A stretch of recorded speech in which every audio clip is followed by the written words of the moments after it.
할렐루야. 2021년을 마무리하고 새롭게 2022년이 시작되었습니다. 오늘은 새로운 한 해의 첫 주일 예배입니다.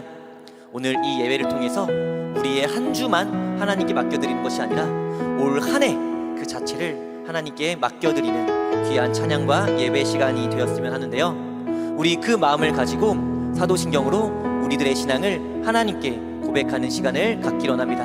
우리 함께 사도신경 함께 고백하겠습니다. 나는 전능하신 아버지 하나님 천지의 창조주를 믿습니다. 나는 그의 유일하신 아들 우리 주 예수 그리스도를 믿습니다.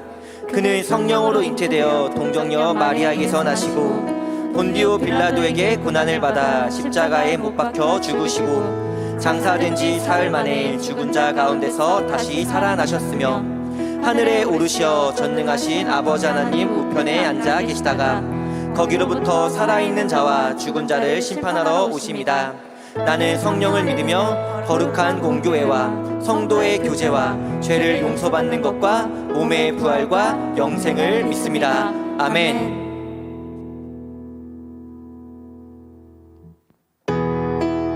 할렐루야. 새로운 한 해 우리가 예수님과 한 걸음 한 걸음 나아가겠다는 귀한 결단으로 우리 함께 찬양하기 원합니다. 우리 함께 주와 같이 길 가는 것 함께 찬양하겠습니다. 주와 같이 길 가는 건 즐거운 일 아닌가. 우리 주님 걸어가신 발자취를 한 걸음 한 걸음 주 예수와 함께 날마다 우리는 걷게. 어린아이 같은 우리 미련하고 약하나 주의 손에 이끌리어 생명길로 가겠네. 한 걸음 주 예수와 함께 날마다 우리는 꽃이 피는 들판이나 험한 골짜기라도 주가 인도하는 대로 주와 같이 한 걸음 주 예수와 함께 날마다 우리는 한 번 더 고백합니다. 한 걸음 주 예수와 아멘. 날마다 더욱더 결단해서 한 걸음 주 예수와 함께 날마다 우리 이어서 찬양합니다. 내 영이 주를 찬양합니다. 내 영이 주를 찬양합니다. 내 영이 주를 찬양합니다. 내 영이 주를 찬양합니다. 기뻐하라 나의 영혼아, 기뻐하라 나의 영혼아, 감사하라 손을 들고 송축하라 주를 향해 외치라 할렐루야. 기뻐하라 감사하라 송축하라. 나 우리 한 번 더 내 영이 주를 찬양합니다. 내 영이 주를 찬양합니다. 내 영이 주를 찬양합니다. 내 영이 주를 찬양합니다. 기뻐하라 나의 영혼아, 기뻐하라 나의 영혼아, 감사하라 손을 들고 송축하라 주를 향해 외치라. 기뻐하라 나의 영혼아, 감사하라 손을 들고 송축하라 나의 기뻐하라 나의 영혼아, 기뻐하라 나의 영혼아, 감사하라 손을 들고 송축하라 주를 향해 외치라. 할렐루야.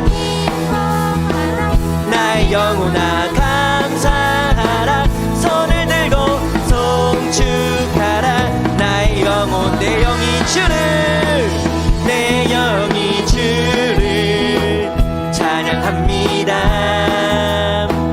내 영이 주를 찬양합니다. 아멘. 내 영이 주를 찬양합니다. 내 영이 주를 찬양합니다. 아멘. 우리의 찬양받게 합당하신 하나님께 감사의 박수, 영광의 박수 올려드리기 원합니다. 할렐루야. 아멘.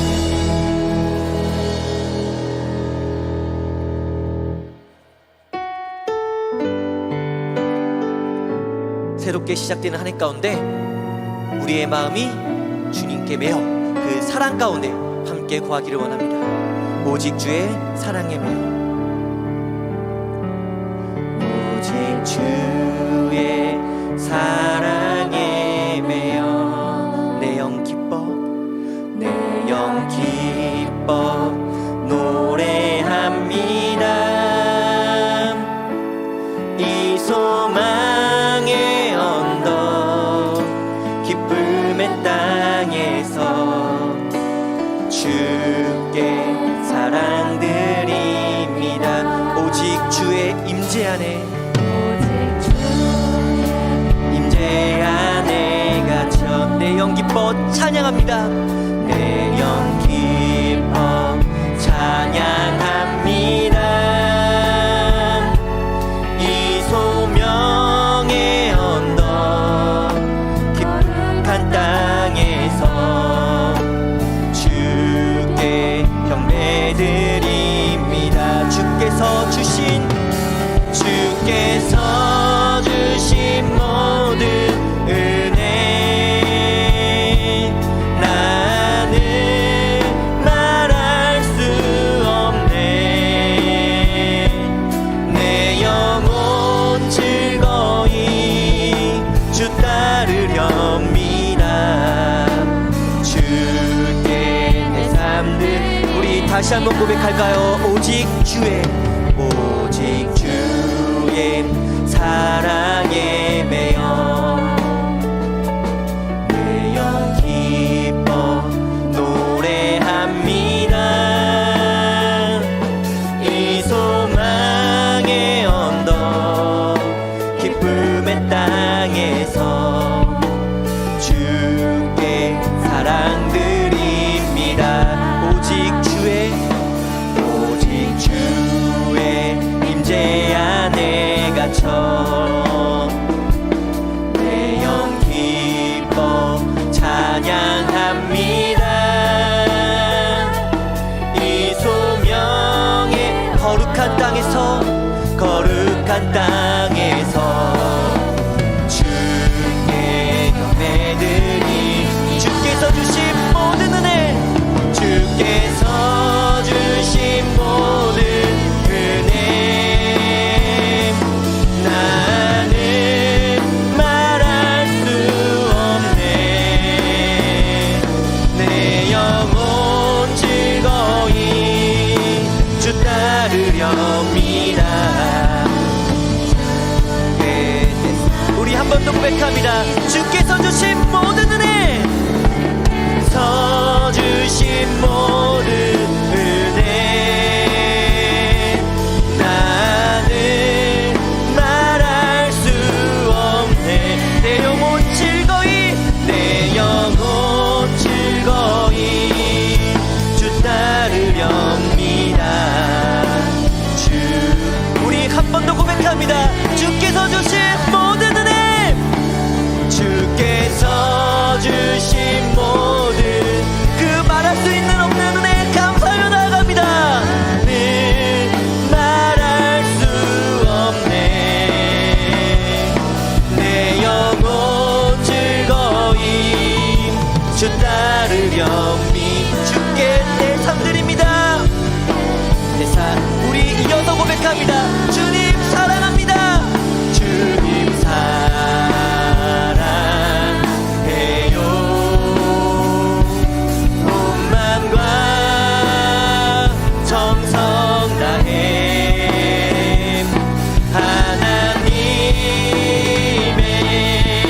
사랑과 은혜가 충만하신 하나님, 또다시 새해를 맞이하기까지 저희를 안전하고 건강하게 지켜주시고 늘 주님의 보호하심 아래 있게 하심에 감사를 드립니다. 또 저희 중고등부가 이렇게 변함없이 예배드릴 수 있도록 저에게 예배드릴 장소와 시간과 마음을 허락하시니 참으로 감사를 드립니다. 저희의 삶과 예배를 돌아봅니다. 모든 것이 주님의 은혜였음을 이 시간 기억합니다.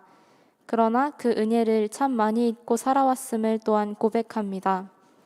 주님, 이 시간 주님의 그 한없는 사랑과 은혜를 다시금 깨닫고 돌이키고 기억하며 오늘 말씀을 듣고 또 새롭게 살아가는 중고등부가 될 수 있도록 저희를 인도하여 주세요. 이제 고3 학생들이 20살이 되어 졸업과 새로운 시작을 앞두고 있습니다. 이들이 세상으로 나아갈 때 언제나 담대하고 믿음으로 승리하며 또 늘 주님의 울타리 안에 거할 수 있도록 가는 길마다 또 걸음걸음마다 함께하여 주세요. 이제 말씀을 들을 시간입니다. 주님의 말씀이 선포되어질 때에 그 말씀 전하실 진학동 목사님께 성령 가득 부어주시고 말씀 듣는 모든 중고등부의 학생들이 영적으로 깨어있을 수 있도록 이들의 눈과 귀와 마음을 온전히 주께서 주장하여 주세요. 마지막으로 늘 예배를 위해 수고하는 찬양팀 하보아가 있습니다.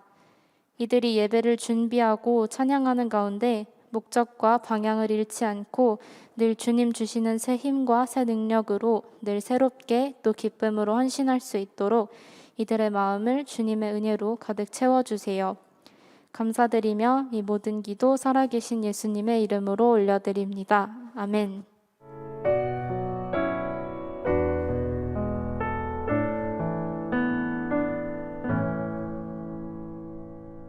할렐루야. 2022년 첫 주일 예배입니다. 오늘 예배 가운데 하나님께서 우리에게 주시는 말씀을 이제 우리가 함께 보기를 원하는데요. 오늘 예배 가운데 하나님께서 우리에게 주시는 말씀은요, 구약성경 사무엘상 15장 17절부터 27절까지 말씀입니다. 구약성경 사무엘상 15장 17절부터 27절까지의 말씀, 우리 한 목소리로 함께 읽어보도록 하겠습니다. 함께 읽겠습니다. 시작. 사무엘이 이르되 왕이 스스로 작게 여길 그때 이스라엘 지파의 머리가 되지 아니하셨나이까.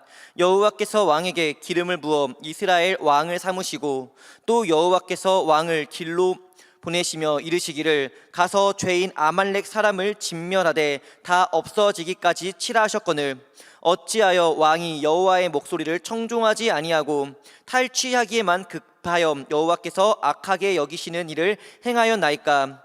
사울이 사무엘에게 이르되 나는 실로 여호와의 목소리를 청종하여 여호와께서 보내신 길로 가서 아말렉 왕 아각을 끌어왔고 아말렉 사람들을 진멸하였으나 다만 백성이 그 마땅히 멸할 것 중에서 가장 좋은 것으로 길갈에서 당신의 하나님 여호와께 제사하려고 양과 소를 끌고 왔나이다 하는지라. 사무엘이 이르되 여호와께서 번제와 다른 제사를 그의 목소리를 청종하는 것을 좋아하신 같이 좋아하시겠나이까. 순종이 제사보다 낫고 듣는 것이 순양의 기름보다 나으니 이는 거역하는 것은 점치는 죄와 같고 완고한 것은 사신 우상에게 절하는 죄와 같음이라.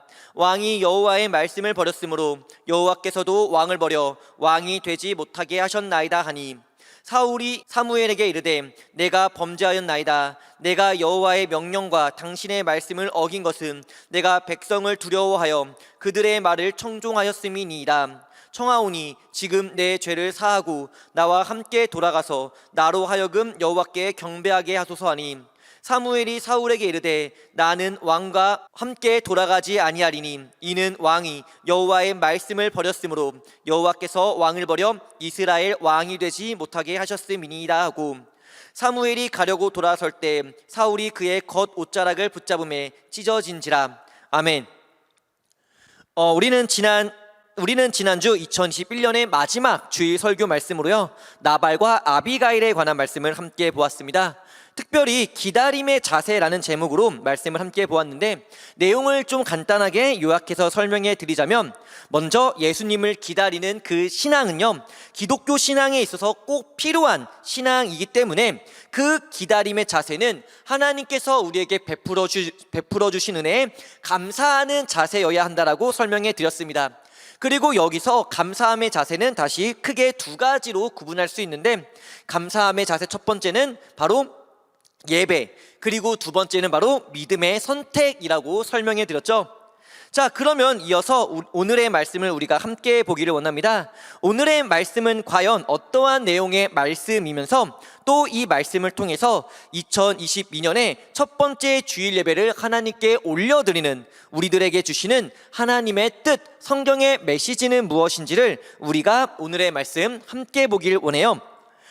먼저 오늘 본문 말씀을 보면요, 사울이라는 인물이 등장합니다. 성경에서 유명한 사울은 크게 두 명이 있는데, 먼저 한 명은 신약 성경에 등장하는 사울, 훗날 바울이라고 이름을 바꾸는 사울이고요. 다른 사울은 이스라엘의 초대왕 사울, 오늘 본문 말씀의 사울이죠. 참고로 지난주 다윗을 박해했던 사울과 동일한 인물입니다. 이처럼 사울은요, 이스라엘의 초대왕, 그러니까 첫 번째 왕이었습니다. 그런데 재미난 사실은요, 혹시 여러분들 사울 이전에도 이스라엘의 왕이 있었다라는 것을 알고 계신가요? 네, 생각해보면 목사님의 말이 좀 이상하죠? 사울이 초대왕이라면 당연히 그건 첫 번째 왕을 의미하는 것일 텐데, 어떻게 초대왕 이전에 다른 왕이 존재할 수 있을까 하는 의문이 생길 겁니다. 이 부분을 잠시 설명해 드리자면, 먼저 사울보다 앞서 왕이라고 칭했던 인물은 바로 아비멜렉이었습니다. 사사 기드온의 아들이었는데 이름부터가 상당히 왕스러워요. 아비멜렉 이름의 뜻은 무엇이냐? 나의 아버지는 왕이시다 라는 의미입니다. 아버지가 왕이면 아들은 무엇이겠습니까? 당연히 다음 왕위를 이어받을 왕자가 되는 것이겠죠. 그렇기 때문에 아비멜렉은 기드온의 다른 아들들을 죽이고 스스로 왕을 자처한 인물이었습니다.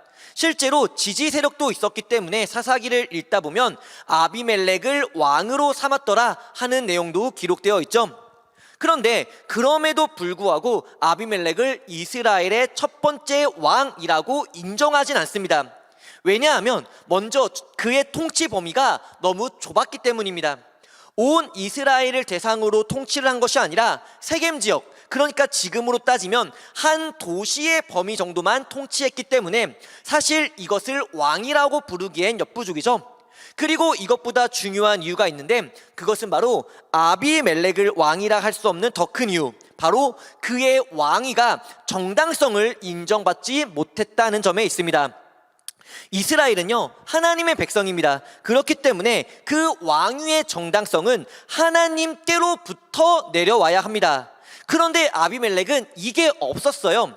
그러니까 비록 자기 스스로 왕이라고 칭한다 하더라도요, 또 아비멜렉을 왕이라고 인정해주는 세력이 있다 하더라도 결국 한 민족의 정식 왕으로는 인정받지 못했다라는 것이죠. 그런데 사울은 성경이 인정하는 이스라엘의 초대왕이었습니다. 이 말은 곧 그가 정식적인 왕으로 인정받게 됐다는 것이고요. 또 더 넓혀서 생각해보면 결국 이 말은 그의 왕위는 하나님께서 인정해 주셨다라는 말이 되겠죠. 그 내용이 오늘 본문 17절에도 기록되어 있습니다. 여호와께서 왕에게 기름 부어 이스라엘 왕으로 삼으시고, 그렇습니다. 사울의 왕권은 분명 백성으로부터 온 것도 아니고요, 몇몇 사람들의 지지 기반으로부터 생겨난 것이 아닙니다. 하나님께서 사울에게 기름을 부어 세워주신 정당한 왕권이었습니다. 하나님의 기름 부음을 받음으로써 인정된 왕이었다라는 거예요. 하지만 오늘 본문 말씀을 보게 되면요, 사울은 자신에게 왕위를 주신 하나님의 말씀에 오히려 불순종하는 모습을 보여주게 됩니다. 어떠한 불순종이었느냐? 그 말씀이요, 본문 18절부터 21절에 기록되어 있습니다. 우리 18절부터 21절까지의 말씀 함께 읽도록 하겠습니다. 함께 읽겠습니다. 시작. 또 여호와께서 왕을 길로 보내시며 이르시기를 가서 죄인 아말렉 사람을 진멸하되 다 없어지기까지 치라 하셨거늘 어찌하여 왕이 여호와의 목소리를 청종하지 아니하고 탈취하기에만 급하여 여호와께서 악하게 여기시는 일을 행하였나이까.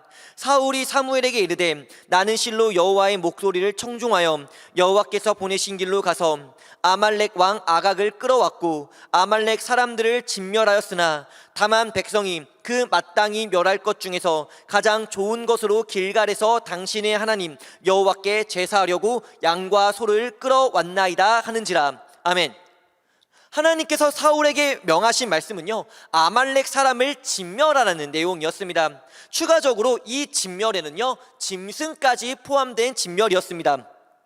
아말렉은 이스라엘이 출애굽한 이후 광야에서 처음으로 이스라엘과 전투를 벌인 민족이었습니다.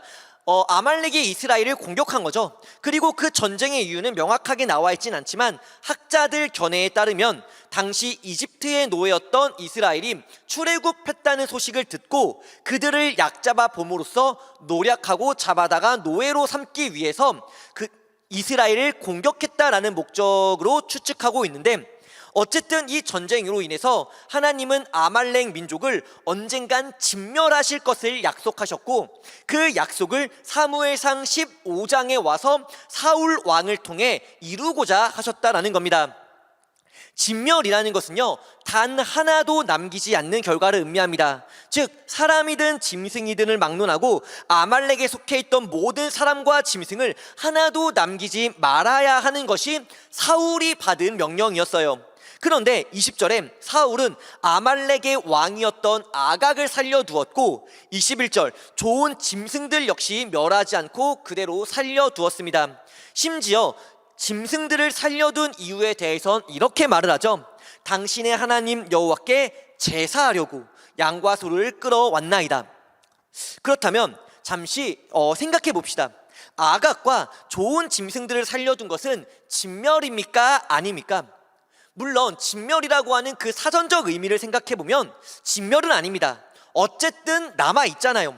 그런데 현실적인 시각으로 바라본다면 이것도 진멸이라고 볼 수 있지 않겠습니까? 아각 한 명 살아봤자 혼자 뭘 어쩌겠습니까? 짐승들이 살아있어봤자 지들이 고향 땅 그리워하면서 반란을 일으킬 것도 아니잖아요. 우리가 전쟁 게임만 보더라도요, 승리 조건은 보통 건물을 부수면 이기는 거지 유닛 하나하나 다 죽일 필요는 없습니다. 이런 의미에서 본다면 사울이 이룬 결과는 현실적으로 진멸에 가까운 건 맞습니다. 현실적으로는 그렇게 볼 수 있어요. 그러니까 20절에 보면요, 사울 스스로도 나는 스스로 여호와의 목소리를 청종하여 여호와께서 보내신 길로 가서 아말렉 왕 아각을 끌어왔고 아말렉 사람들을 진멸하였으나, 이렇게 스스로를 변명하고 있는 모습을 볼 수 있습니다. 왜 사울이 이렇게 말할 수 있습니까? 다시 회생이 불가능한 상태로 만들었으니까. 어차피 짐승이랑 왕 한 명 남겨둬봤자 회생 불가능하니까 이것이 곧 진멸이 아닙니까? 진멸과 같은 게 아닙니까? 라는 식으로 말한 겁니다. 이렇게 본다면 사울의 행동도 나름 타당하다고 생각될 수 있습니다. 그런데요, 그렇다면 이번엔 이 부분을 한번 생각해 봅시다. 이 전쟁의 목적은 무엇이었으며 이 전쟁은 누구를 위한 전쟁이었습니까? 이스라엘을 위한 전쟁이었습니까? 이스라엘의 영토를 넓히기 위한, 이스라엘의 어떠한 부유함을 위한, 이스라엘의 강함을 쟁취하기 위한 그런 전쟁이 아니었습니다. 사무엘상 15장 2절에 사무엘은 사울에게 이렇게 말합니다. 만군의 여호와께서 이같이 말씀하시기를 아말렉이 이스라엘에게 행한 일, 곧 애굽에서 나올 때의 길에서 대적한 일로 내가 그들을 벌하노니. 그렇습니다. 이 전쟁은 이스라엘을 위한 전쟁이 아니라 하나님을 위한 전쟁이었습니다. 민족 이스라엘을 대적한 아말렉에게 복수하기 위한 복수국 전쟁이 아니라 하나님께 대적한 아말렉에게 하나님의 심판을 내리기 위한 전쟁이었다는 겁니다. 그렇기 때문에 사울이 이룬 결과는요, 따지고 보면 진멸처럼 보일 수는 있으나 결코 진멸이 될 수는 없다라는 겁니다. 사울이요, 이걸 몰랐을까요? 당연히 알았습니다. 15장 2절이 사무엘에게 직접 사울이 전달해 주는데 어떻게 그걸 모를 수 있겠습니까? 그런데 그렇다면 왜 사울은 하나님께서 원하시는 진멸의 결과를 행하지 않았던 것일까요? 그 이유에 관한 말씀이 본문 22절부터 24절에 기록되어 있습니다. 22절부터 24절의 말씀 우리가 함께 읽도록 하겠습니다. 함께 읽겠습니다. 시작. 사무엘이 이르되 여호와께서 번제와 다른 제사를 그의 목소리를 청종하는 것을 좋아하심 같이 좋아하시겠나이까. 순종이 제사보다 낫고 듣는 것이 순양의 기름보다 나으니 이는 거역하는 것은 점치는 죄와 같고 완고한 것은 사신 우상에게 절하는 죄와 같음이라. 왕이 여호와의 말씀을 버렸으므로 여호와께서도 왕을 버려 왕이 되지 못하게 하셨나이다 하니 사울이 사무엘에게 이르되 내가 범죄하였나이다. 내가 여호와의 명령과 당신의 말씀을 어긴 것은 내가 백성을 두려워하여 그들의 말을 청종하였음이니이다. 아멘. 먼저 21절의 사울은요, 백성들이 여호와께 제사하려고 좋은 양과 소를 끌고 왔다라고 말합니다. 그리고 이 말에 사무엘은 사울을 책망합니다. 유명한 말씀으로 책망하죠. 순종이 제사보다 낫고 듣는 것이 순양의 기름보다 나으니. 그런데 이 유명한 말씀을 좀 설명해 드릴 필요가 있는데 어떤 분들은 이 말씀을 좀 오해합니다. 이 말씀을 가지고 신앙생활에 있어서 예배는 별로 중요하지 않다라고 생각하면서 오히려 삶에서 선을 행하며 하나님 말씀에 순종하는 것이 더 중요하다고 생각하고 그렇게 주장합니다. 이건요 좀 말씀을 잘 모르는 겁니다. 물론 우리가 삶 속에서 하나님의 말씀에 따라 선을 행하는 거 중요합니다. 지난주 설교 때도 말씀드렸지만 우리의 삶 속에서 믿음의 선택이 중요하다고 분명 목사님도 그렇게 말씀해 드렸어요. 그런데 중요한 포인트는 어디에 있느냐? 예배가 중요하지 않다? 이 말씀을 근거 삼아 예배를 중요하지 않다고 말한다면 그건 진심 성경을 모른다라고 밖에는 말할 수 없어요. 성경의 1도 모르는 사람이 마치 100을 아는 것처럼 잘난 척하는 것과도 같습니다. 이 말씀은요, 제사, 그러니까 예배가 신앙생활에 있어서 중요하지 않다고 말하는 게 아니라 예배에는 말씀에 대한 순종이 기반으로 들어가 있어야 한다는 것을 알려주는 말씀입니다. 순종 없는 예배는 위험하다는 거죠. 순종은요, 행동이며 마음이며 그렇기에 믿음을 대변합니다. 믿음 없이 드리는 예배가 과연 바른 예배일까요? 아름다운 예배일까요? 그건 껍데기와 같습니다. 물론 우리가 신앙이 약할 때, 신앙생활을 처음 시작하는 그런 상황에서는요, 믿음 없는 예배를 드릴 수 있습니다. 그런데 지금 사울은요, 나 신앙생활 안 해봐서 그런 거 잘 몰라요 하는 상황이 아니잖아요. 오히려 예배를 생각하는 척, 하나님을 생각하는 척, 자신은 뛰어난 신앙인인 척 하면서 불순종 가득한 제사를 드리고자 하니까 사무엘이 순종을 철저히 무시한 채 드리는 제사는 우상에게 절하는 죄와 같다고 이렇게 말하고 있다는 겁니다. 하나님을 껍데기처럼 생각하는, 하나님을 우상처럼 여기는 그런 제사에 불과하다는 것이죠. 그렇다면 사울은 왜 이러한 모습을 보였던 것일까요? 24절에 사울 스스로가 고백합니다. 내가 여호와의 명령과 당신의 말씀을 어긴 것은 내가 백성을 두려워하여 그들의 말을 청종하였음이니이다. 그렇습니다. 사울은요, 하나님의 말씀에 청종한 것이 아니라 백성의 말을 청종했습니다. 물론 왕으로서 백성들의 말에 귀를 기울인다는 건 좋아요. 그런데 이거는 좀 우리가 생각하는 것과는 다른 개념입니다. 따지고 보면 사울에게 있어서 백성은요, 우상과도 같았다라는 것을 고백하고 있는 거예요. 사울 그 중심에 하나님이 계신 것이 아니라, 하나님을 향한 신앙이 있는 것이 아니라 사울 중심에는 백성이 있었고요, 그렇게 하나님의 말씀보다 백성들의 말에 더 귀를 기울이고 그들의 말을 청종했다라는 겁니다. 왜요? 백성들이 자신을 따라줘야 자신의 왕권을 더 강하고 안전하게 유지할 수 있을 것이라고 생각했기 때문이죠. 그런데 앞서 말씀드렸듯이요, 아비멜렉은 왜 정당한 왕으로 인정받지 못했습니까? 반대로 사울은 어떻게 정당한 왕이라고 인정받을 수 있었습니까? 백성에게 온 것이었습니까? 그 왕위가 밑에서 온 것이냐 위에서 온 것이냐의 차이였습니다. 사울은요, 완벽하게 착각하고 있던 겁니다. 왕위에 견고하며 백성들 지지 기반으로부터 비롯된다는 착각에 빠져 있었고, 그렇기에 그는 하나님의 말씀을 붙잡았던 것이 아니라 백성들의 말씀을 붙잡았고 그의 지지 세력을 더 강하게 만들고자 했다는 거예요. 이것이 사울이 그의 인생에서 붙잡았던 첫 번째였다라는 겁니다.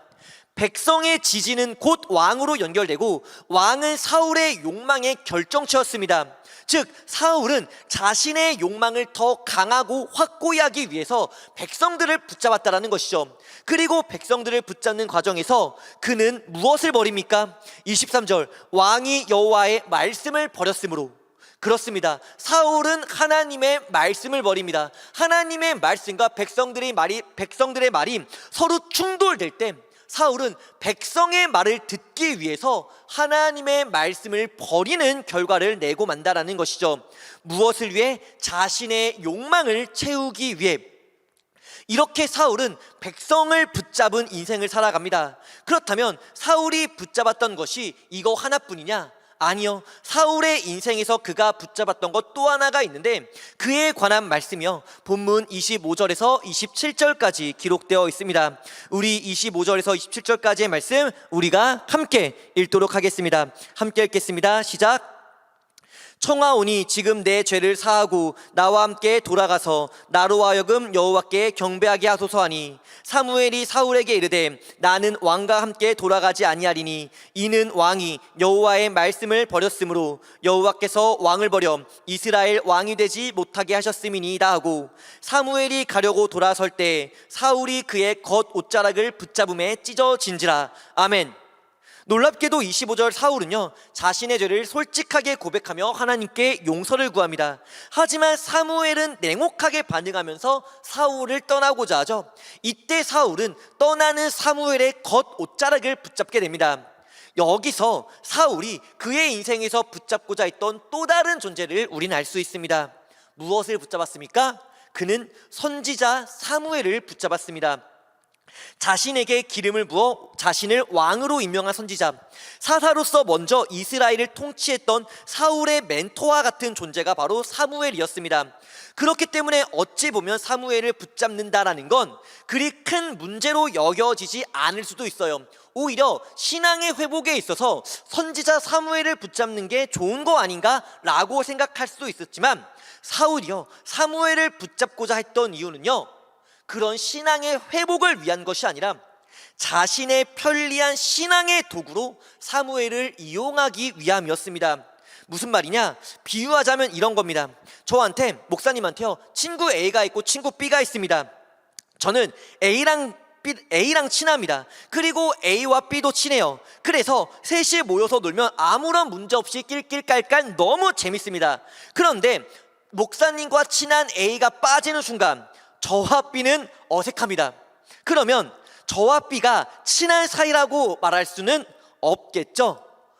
그런 저에게 선택지는 두 가지입니다. 하나는 어색하고 힘들더라도 B와 친해지기 위해 노력하는 방법이 있을 것이고요, 다른 하나는요, 둘이 안 만나고 무조건 A를 껴서 셋이 만나는 방법이 있을 겁니다. 무엇이 더 쉽겠습니까? 무엇이 마음이 더 편하겠습니까? 당연히 후자, 셋이 한꺼번에 만나는 것이 더 편하고 마음도 쉽습니다. 사울의 신앙이요, 이러한 신앙이었습니다. 사울이 사무엘을 붙잡고자 했던 이유가 이러한 이유였다는 거예요. 자신의 신앙을 훈련하고 연담함으로써 하나님과 어색한 사이를 해결하고 하나님께 바로 서고자 했던 것이 아니라 바른 신앙인 하나님과 친한 사무엘을 껴서 마치 자신의 신앙에는 아무런 문제가 없고 자신은 하나님과의 관계가 아무런 문제 없다라는 그 편한 길을 선택하기 위해 사울은 사무엘을 붙잡고자 했다라는 겁니다. 사무엘이 떠나면 자신은 하나님과 어색해질 것을 아니까 심지어 사무엘이 죽은 후에 무당을 통해 그의 영을 불러낼 정도로 사울은 사무엘에게 강한 집착을 보여주고 있다는 것이죠. 백성과 사무엘, 이 두 가지는요, 사울이 자신의 인생에서 붙잡고 살았던, 결코 놓고자 하지 않았던 존재들이었습니다. 백성은 자신의 욕망을 채우기 위해서 붙잡았고요, 사무엘은 편리한 신앙을 위해서 붙잡았습니다. 이러한 사울의 삶은요, 욕망을 포기하지 않으면서 동시에 신앙까지 붙잡고 있는 삶의 모습이었고, 그렇게 언뜻 보면 상당히 지혜로운 모습이라고 느껴지기도 합니다. 흔히 하는 말로 두 마리의 토끼를 모두 잡은 듯해 보이는 그런 인생처럼 보이기는 하겠죠. 그런데요, 이러한 사울의 인생에 대해서 성경은 뭐라고 말씀합니까? 어떻게 기록하고 있습니까? 23절과 26절 두 구절에서 공통적으로 이런 말씀이 기록되어 있습니다. 왕이 여호와의 말씀을 버렸으므로 여호와께서도 왕을 버려 왕이 되지 못하게 하셨나이다. 아이러니한 결과가 나오죠. 왕을 위해서 백성을 붙잡고요, 신앙을 위해 사무엘을 붙잡았는데 정작 그 결과는 하나님께 버림받고 왕위도 유지하지 못하게 되는 결과로 이어지게 됩니다. 그렇다면 사울의 이 두 마리의 토끼를 잡고자 했던 인생이요, 지혜로운 인생이라고 말할 수 있겠습니까? 사울의 인생을 두 마리 토끼 모두 다 잡은 훌륭한 인생이었다라고 말할 수 있겠느냐라는 겁니다. 결코 아닙니다. 사울은요, 결국 두 마리의 토끼, 왕과 신앙, 모든 것을 잃어버리고 말았습니다. 사울은 백성을 붙잡으면서, 사무엘을 붙잡으면서 정작 자신의 인생에서 반드시 잡아야 할 한 가지를 잡지 않았기 때문입니다. 그것을 버렸기 때문입니다. 무엇입니까? 바로 말씀입니다. 하나님의 말씀을 사울은 붙잡지 않았다라는 거예요. 세상은요, 우리에게 욕망을 위해 살아가라고 말합니다. 그렇게 세상은 내 욕망을 채워줄 무언가를 붙잡고 살아야 한다고 말합니다. 내 욕망을 채워줄 무언가가 돈이라면 돈을 붙잡고 살아야 되고, 성공이라면 성공을 붙잡고 살아야 되고, 명예라면 명예를 위해서라면 무슨 짓이든 해야 한다라고 말하는 것이 세상이라는 거예요. 그런 인생에서 신앙의 위치는 어떻겠습니까? 편하겠죠. 편해야겠죠. 진지하면 안 되고 그냥 대충 한 끼 때우는 식의 신앙이어야 욕망을 더 강하게 붙잡을 수 있지 않겠습니까? 실제로요, 신앙인이라고 말하면서 편한 신앙에 만족하며 살아가는 사람들 무척 많습니다. 말씀을 붙잡고 살아감으로써 내가 하나님 앞에 바로 서는 훈련과 연단을 거치는 것이 아니라, 그 훈련이 싫으니까, 연단하는 게 귀찮으니까 패스하고 그냥 나는 큰 교회 다녀, 나는 그냥 유명한 목사님 설교 말씀 들으니까 하는 생각에 교회를, 목사님을 마치 편리한 신앙의 도구처럼 생각하는 신앙인들이 많다라는 겁니다. 하지만 오늘 말씀을 통해 성경은 우리에게 분명 알려주고 있습니다. 순종이 없는 신앙, 보여주기 위한 목적의 신앙은 그저 껍데기에 불과하고, 신앙의 대상을 껍데기처럼 여기는 우상 숭배에 지나지 않는다라는 것을 우리는 기억해야 합니다. 성경은 말씀합니다. 사람이 떡으로만 사는 것이 아니라 하나님의 입으로부터 나오는 모든 말씀으로 살아야 한다라고 말씀합니다. 이것이 성경이 말하는 사람 인생의 원리의 핵심입니다.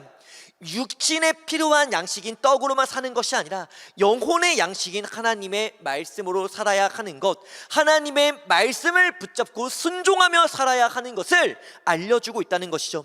그렇습니다. 하나님의 말씀을 벗어난 인생, 하나님 말씀을 붙잡지 않는 인생의 결과는 안타까웁니다. 사울의 그 결과와 동일합니다. 사울은요, 하나님의 말씀을 버렸습니다. 말씀을 버리고 사무엘을 붙잡아 좀 더 편리한 신앙으로 매달리고자 했습니다. 그리고 그 결과는 결국 하나님께 버림받는 죽음이라는, 영적 죽음이라는 결과를 가져오게 됐죠. 우리 신앙 가운데요, 우리 인생 가운데 결코 놓치지 말아야 할 한 가지는 무엇입니까? 우리 인생 가운데 우리가 결단코 붙잡아야 할 한 가지는 무엇입니까? 그것은 바로 하나님의 말씀입니다. 하나님의 말씀을 붙잡고 살아가는 인생이 우리의 인생이 되어야 하고, 하나님의 말씀을 붙잡고 살아가는 신앙이 우리의 신앙이 되어야 한다라는 겁니다. 2022년을 새롭게 시작하며 하나님께 예배하는 오늘, 우리가요, 기억합시다. 그리고 결단합시다. 2022년에는 하나님의 말씀을 붙잡고 살아가며 하나님의 말씀을 붙잡는 신앙이 되고자 함을 결심하고 결단하고 고백하며 나아가는 우리 산상교회 중고등부 친구들 모두가 되시기를 주님의 이름으로 간절히 소원합니다.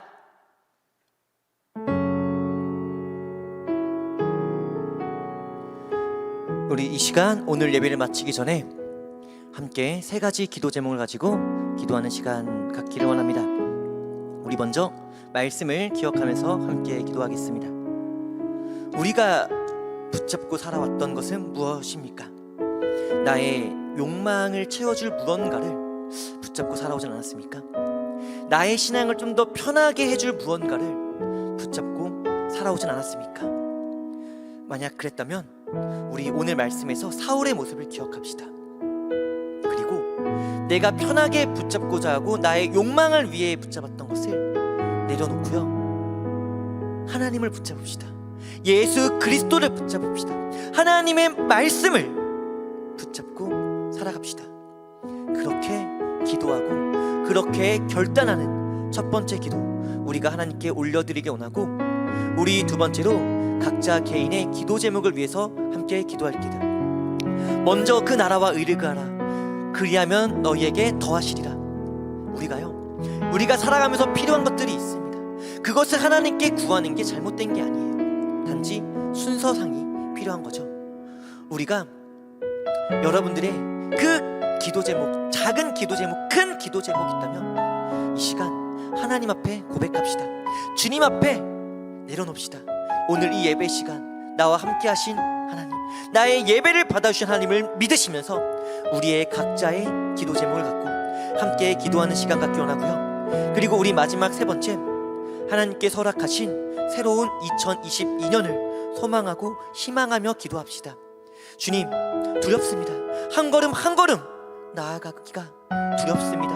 그 앞이 보이지 않아 너무나 두렵습니다. 하지만 그럼에도 주님께서 저희와 함께 하심을 믿기에, 주님께서 저희를 지켜주심을 믿기에, 저희를 위로하여 주심을 믿기에, 주님께서 우리에게 허락하신 그 새로운 한 해에 한 걸음을 걷겠습니다 하는 이 세 가지 기도 제목을 갖고 우리 이 시간 함께 기도하고, 함께 주기도문 하나님께 기도로 올려드린 후 목사님의 축도로 오늘 예배 모두 마치도록 하겠습니다. 우리 함께 기도합니다.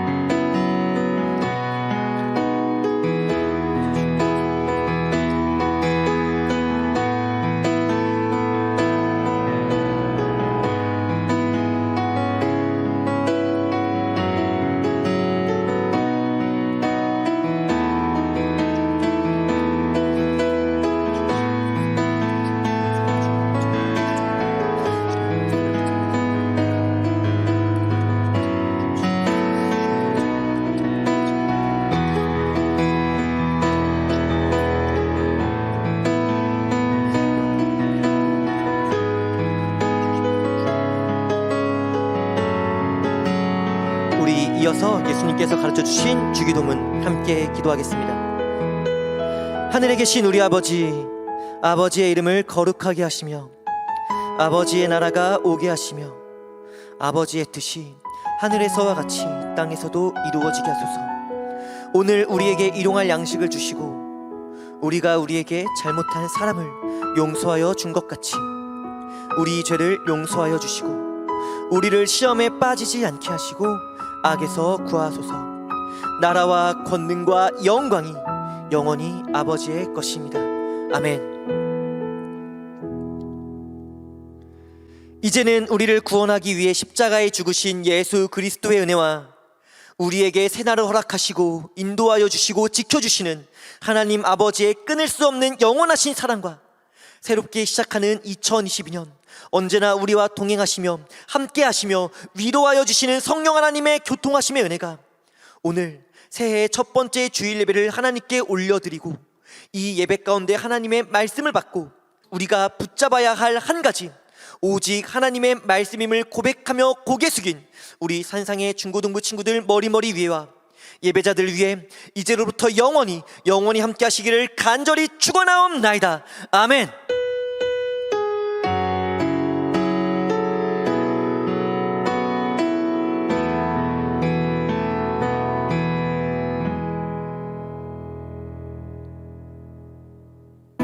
한 걸음 한 걸음. 산상교회 중고등부 친구들 안녕, 초혜 선생님입니다. 다들 한 주 동안 잘 지냈나요? 여러분, 벌써 2022년이 왔습니다. 작년 한 해를 잘 이끌어주신 주님께 감사한 마음을 가지며 이번 한 해도 또 은혜로 또 주님께 오직 소망만 맡기며 나아갈 수 있는 우리 사랑하는 중고등부 친구들 될 수 있기를 소망하겠습니다. 자, Q&A 보여주세요. 네, Q&A 질문 읽겠습니다. 첫 번째, 사울이 붙잡은 두 가지는 무엇입니까? 두 번째, 새롭게 시작하는 2022년 우리가 반드시 붙잡아야 할 한 가지는 무엇입니까? 오늘도 모두 예배를 잘 드렸죠? 네, 잘 드린 것 같네요. 그렇기 때문에 오늘 나온 이 Q&A 말씀을 우리 중고등부 담당 선생님에게 답을 하여서 보내주시면은 선생님들이 보고 아, 우리 친구 잘 예배 드렸구나 확인할 수 있도록 하겠습니다. 그렇기 때문에 여러분들 잊지 마시고 꼭 Q&A 질문 보내주세요. 이번 한 주간도 주님 안에 승리하는 기쁘고 즐겁고 복된 시간 살아가기를 바라겠습니다. 모두 안녕. 한 걸음 주 예수. 샬롬, 중고등부 친구들 정의인 전도사입니다. 저는 지난 4월부터 여러분과 함께 예배 가운데 찬양을 인도하며 주님께 예배를 드렸습니다. 저에게는 굉장히 영광스럽고 은혜로운 자리였습니다. 저는 지난주 예배 찬양 인도를 끝으로 모든 사역을 마치고 산상교회를 떠나게 되었습니다. 저는 앞으로 경기도 평택에서 새로운 사역을 시작하게 되었는데요. 저는 설렘과 두려움이 함께 있지만 주님을 의지하며 앞으로 나아가려고 합니다. 코로나로 어려운 상황이지만 언제나 예배 중심으로 또 말씀 중심으로 살아가는 여러분이 되기를 소망합니다. 그리고 학교에서 가정에서 빛과 소금의 역할을 감당하면서 리얼 크리스찬으로 살아가는 여러분들이 되기를 응원하겠습니다. 저도 더욱더 열심히 예배하고 사역하면서 멋지게 살아가는 주님의 일꾼이 되도록 노력하겠습니다. 여러분 모두 건강하시고요. 새해 복 많이 받으시고 다음에 기회가 될 때 또 만나 뵙겠습니다. 그러면 이렇게 인사하겠습니다. 안녕히 계세요. 또 만나요.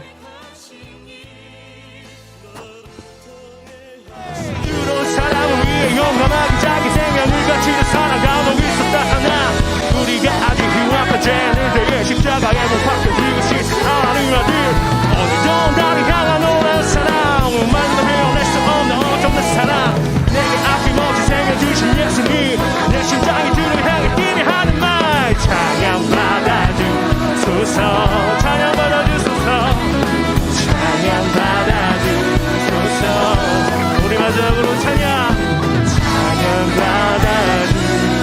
받아주소서 우리의 찬양을 받으신 우리를 기뻐하시며 우리의 사랑의 고백을